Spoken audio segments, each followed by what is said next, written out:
during the Coalition Party Room meeting, the MPs that you're about to see here on screen demanded that the party finally adopt a position. Now, Susan Lee has said that she's not going to make a decision on this for about a year.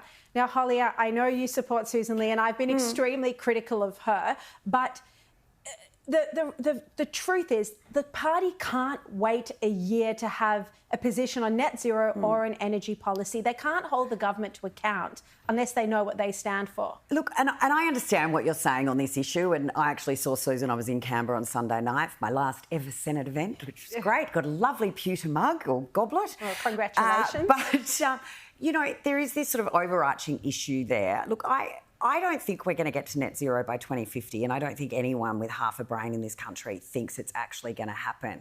Now, to me, it would seem that there's a couple of debates going on here. Do you want net zero at all? Do you want to acknowledge net zero by 2050 is possible or not?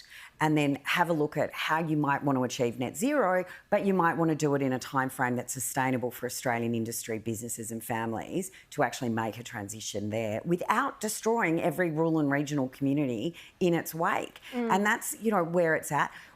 It's 2.5 years to an election. The electorate is not honed in on this. And quite honestly, the 5 people who decided to make a big hoopla of it today, I think are causing some of these problems when there could be a discussion in the party room. There could be more of an attempt. And at the end of the day, this government has put a noose around its own neck. And if I was thinking with a political hat on, I'd let the government fail, because they're going to be out there saying, we're going to achieve all of these things that we're only 5 years away from, and they're absolutely nowhere near it. And they're not going to hit them at all.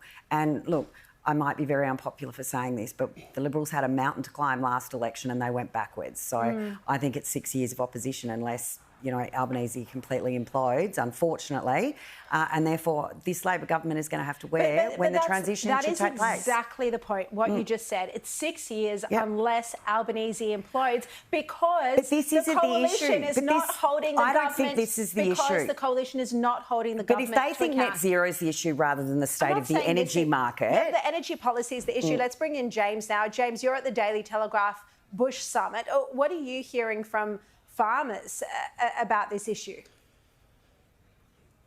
Well, Shari, I've seen this firsthand over the last few months during trips to Yass and Crookwell near Goulburn, and while there are some farmers that are obviously benefiting from net zero projects by hosting them on their properties, sometimes to the tune of hundreds of $1,000s a year, the people nearby have obvious concerns about the impact on their land, but also they haven't taken kindly to the fact that just someone's come into town with a map and all of a sudden said, hey, these turbines are going here, here and here, here's your boundary fence, and you're not going to get a cent from all of that. So they've had to become net zero experts overnight. I've got fears about the future of our food bowl, and I think farmers have already survived fire and flood and drought and volatile prices, and all of a sudden this is a brand new challenge. But I also just wonder where we're actually going to be heading when, as Hollie points out, every quarter a report comes out that says we're not actually hitting the emission cuts that we've been promised or we have to by 2030. As a result, governments panic, and that's when the concern is that they start to allow more projects through the pipeline and railroad regional communities. So it's a massive concern in the bush, and I don't think farmers are taking kindly to the way they've been treated by net zero executives from interstate or, in most cases, from overseas. Yeah, and great reporting on this, by the way, James, in the telly today. Look, I just want to get to this story before we go, because it is beyond shocking and absurd. This is about the New York Democratic mayoral candidate, Mamdani. He's, as you know, running on a radical platform, but he's now come out and said that he'd end misdemeanor charges. I mean, this is just going to...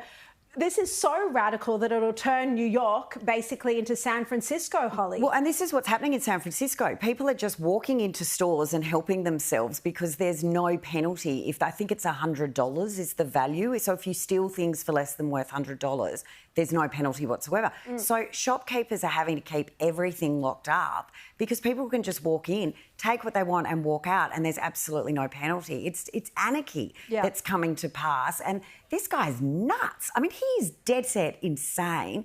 And I know New York has sort of always lent towards the Democrats, but if this isn't a wake-up call for what would happen in New York, it's dreadful. Well, so many New Yorkers already leaving because of the new tax laws. I think if he gets in, it'll be the final straw. All right, Hollie Hughes and James Willis, great to see you both as always. Thanks, Shari.